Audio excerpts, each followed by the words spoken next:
Greetings, it's just me, Lady La Gata, here to show you how to make some tea using fruit and your own specialized herbs. This happens to be cilantro, a type of cilantro that I got from my garden, and I'm going to make some tea with the cilantro. So just live tight with me. You can add any fruit you want. I happen to be adding some tangerines.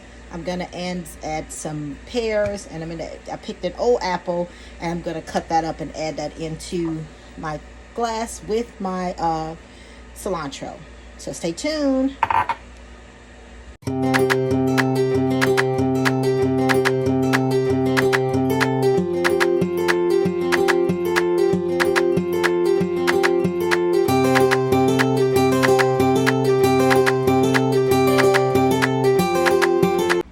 And voila, you can have some good relaxing tea. Cilantro helps to relax your nerves. It also does other medical things for you. So enjoy you some herbs in your tea and fruit. Bon appetit. Goodbye.